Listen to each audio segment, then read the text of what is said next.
Рахмат. Ассаламу алейкум, урматтуу агалар, апалар, эжелер, карындаштар. Моомдай шаңкылдаган үндөн кийин менин үнүм башкача болуп калса керек. Себеп биз ушул эл менен жолугушууга чыккандан бери сүйлөй берип тамак отуруп калды. Барлык жерге барганда талапкерлерди сүйлөтөйүн десең өзүң сүйлө деп кыйкырат. Анан кыйнап туруп кетээрде ден соолугуңду кара деп коюшат анан. Ушундай бир керемет элибиз. Ушул элибиз өзүбүзгө куттуу кылсын. Ар дайым ушундай сүйлө деп турганды насип кылсын. Сүйлөп атсаң тескери басып кеткенден Аллах өзү сактаган болсун. Дээрлик 10 күнүн жоготушту.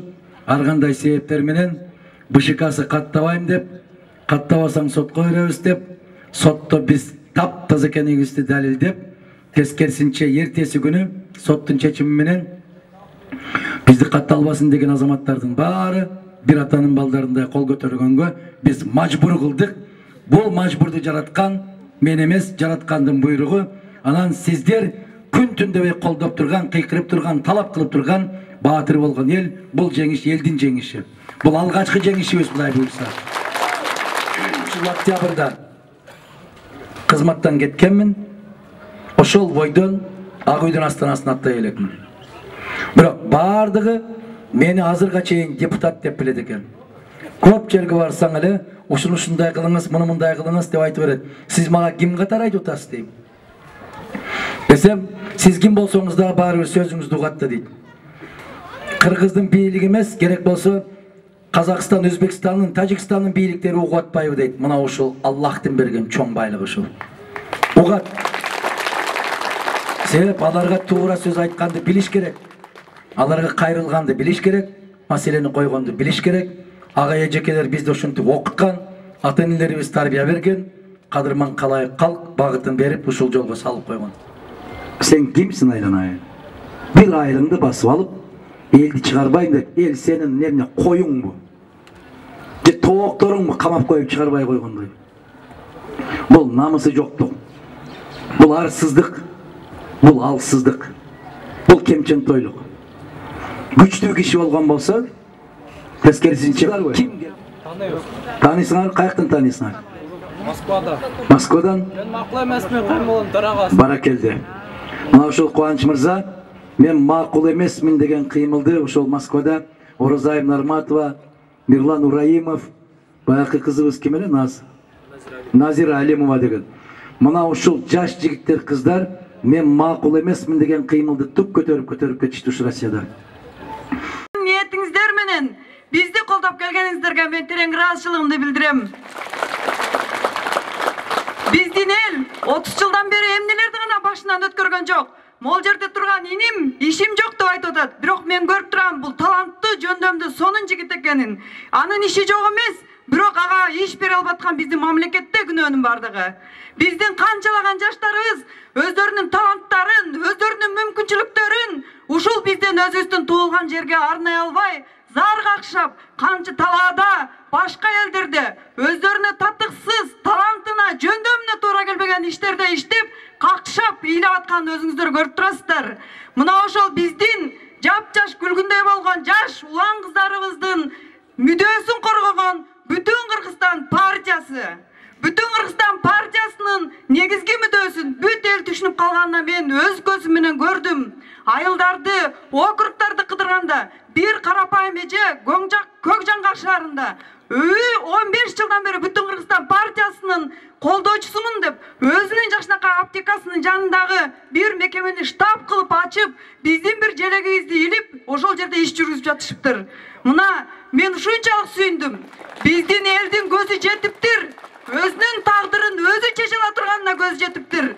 Биз кыйналып, атылып өлүп, 2 революцияны башыбыздан өткөрдүк. Биз түшүндүк, биз эми мыйзамдын революциясын жасайбыз буйруса. Сиздер менен бирге жасайбыз. Революцияны, мыйзамын биз качан жасайбыз? Мыкты, ушул жерде турган, мына алдыңыздарда турган уул кыздарды, мыкты, жүрөгү таза, колу таза, интеллектиси бийик, профессионал уул кыздарды биз парламентке апарышыбыз керек. Ассаламу алейкум, урматтуу Жалал-Абадтык туугандар.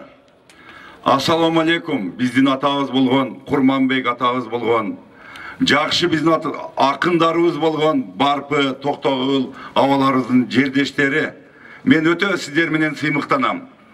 Азыр элибизге эмне жетпейт? Эмне керек? Жыргал жашоо эмес, элибизге чындык, адилеттүүлүк, ынтымактуулук, бийликке тартип, өлкөгө болсо өнүгүү жетпейт. Биз бүтүн Кыргызстан партиясы биринчи кезекте жемкорлорду, уурларды бардыгыны өз жайына коебуз. Акылы дагы ордуна келген жок. Кийимди өзгөртүп, кепканы кийип алса, жаңы партия түздүм десе, эл ошого ишенет дейт. Азыркы эл, биздин элибиз, кылым карыткан элибиз. Андай макулук деп ойлобосун алар. Алар адашып жатат. Биринчи алар өздөрү өзгөрүш керек. Өзгөрүү үчүн Адакам Кимсанбаевич айткандай 11 жыл жумуссуз жүрүш керек. 11 жыл, 45 жыл Рахман агабыздай болуп, депутаттык мандат албастан элге бакылдап чындыкты айтыш керек. Андан кийин барса, ошондо өзгөрүү болот. Колдоп, ыйманыбызга келип, буйруса, бүтүн Кыргызстан жеңип чыгып, көпчүлүк добушка элип, биринчи орунду ээлеген болсок, айткан убадаларыбызды жакын арада бардыгын аткарабыз керек. Ошол жигиттер ушул жерде турат, уул кыздарыңар. Бар болуңуздар, аман болуңуздар. Тандооңуздар бүтүн Кыргызстан болсун. Саламатсыздарбы, Жалал Абад шаарынын тургундары. Өзүңүздөр билесиздер, мен ушул театрда директор болуп иштеп атам. Мен жана маданияттуу сүйлөсөм, түшүнбөй калбаңыздар, ошон үчүн бир айылдын тилинде сүйлөгөнгө аракет кылып көрөйүн. Биз ошол жерде бүтүн Кыргызстан саясий партиясынын талапкерлери, талапташтары, мүчөлөрү тулпардай туйлап туруп, соттун акыйкаттуу чечимин чыгартып келдик. Кудай буйурса, биз маарага ушул бизге оппонент болуп чыгып аткан партиялардан мурун жетебиз. Ишенип коюңуздар буга. Мен бир жерге дагы өзүмдүн сүрөтүмдү илдиргеним жок. Себеби көрүп атасыздар, козгарындай болуп, азыр бардык сталбаларда Адакам Кимсанбаевич айткандай сүрөттөр турат. Эртең ошол сүрөттөрдү көрбөйсүздөр. Ал сүрөттөр сиздерди жанагы ким айткандай кидейт этип кете турган сүрөттөр. Себеби сиздердин көйгөйүңүздөрдү барып жеринен көрө турган Кудай берген бутум бар. Сиздердин көйгөйүңүздөрдү барып жеринен көрө турган көзүм бар. Сиздердин көйгөйүңүздөрдү уга турган Кудай берген кулагым бар. Ошонун баарын биздин партиянын лидерине жеткире турган Кудай берген тилим бар. Чыркырап барып ошол жерде айтам. Эгерде тилим менен жеткизе албасам, аттуу баштуу аксакалдарды алып барып ошол жерде сиздердин көйгөйүңүздөрдү угузганга мен болгон күч аракетимди жасайм. Мындайча айтканда, мен сиздердин өкүлүңүздөр катары элчилик, бир гана депутаттык эмес, элчилик да милдетти аткарам. Бүтүн Кыргызстан саясий партиясын колдоп берүүңүздөрдү сизден суранам. Рахмат. Анын тагдырында бала жок дейт. Сен аралашпа дейт. Келип баягы аялга айтат. Кечирип коесуз дейт. Сиздин тагдырыңызга бала жазылбаптыр дейт. Сиз баласы өтөт экенсиз дейт. Десе, баягы аял ыйлайт дагы, сен дагы жарабайсың дегендей болуп, дагы эле үмүтүн өчүрбөстөн дагы эле ыйлап бата кыла берет, дуа кыла берет. Чын дили менен, жүрөгү менен дуа кыла берет. Бир канча жылдар өтүп келип, Муса алейхиссалам баягы жерден өтүп баратса, баягы аял баласын ойнотуп отурат дейт. Сурайт дейт, эже, бул кимдин баласы? Багып алдыңызбы десе, жок, өзүм төрөдүм. Жок, сизде жок эле го десе, жок, мен өзүм төрөдүм.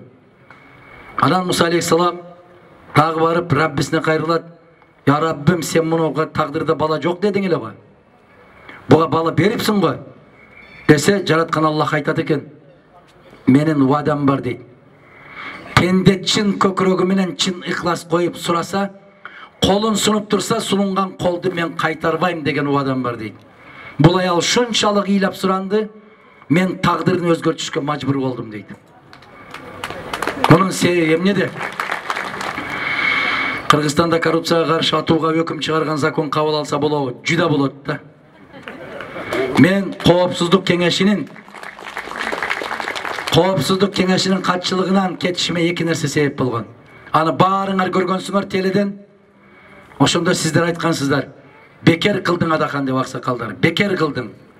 Аксакал менен айтышпашың керек эле дедиңер. Мен аксакалды сыйлаганмын. Сыйлай берем. Аксакал деп ошол Курманбек Салишти айтып отурушат. Мен айтып атам ошону.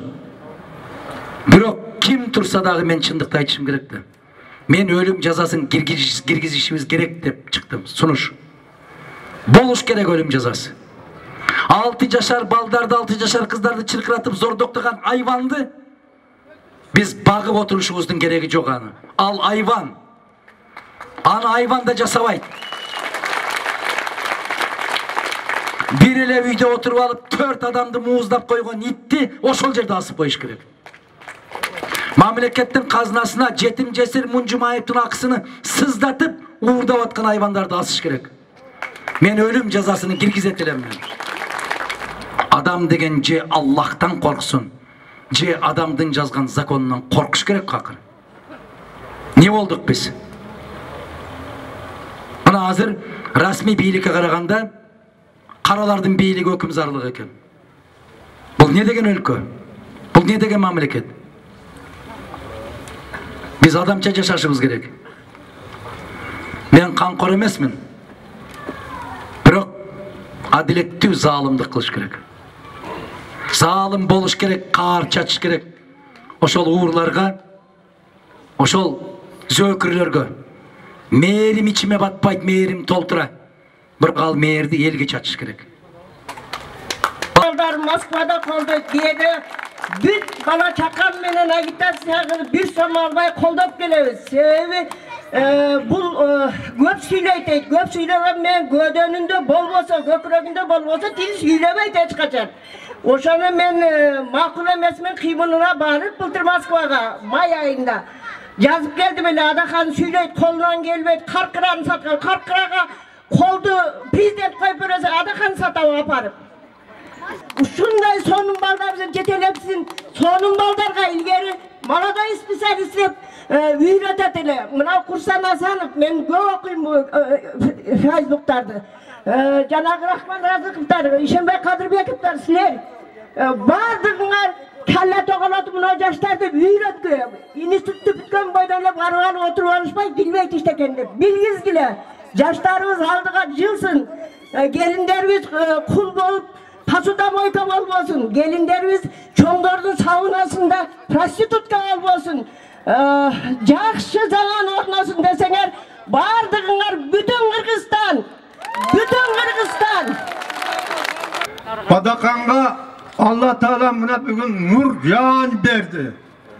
Adakhan'a şu sayıp gelecek şeken o narcaktan masali buluvu, özünün atası buluvu, ya özünün yenge gibi kına uşuğa patanı verdiler, katargıla bilekti. Allah Teala versin dilekti. Dileğinler kavul bolsun, muratınlar asıl bolsun, dört günlük yolunlar bolsun.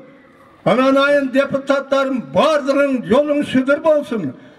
Bu Adakhan'dan atlangan baygeden çıkkanına Allah Teala şu bugün can verdi, nur verdi.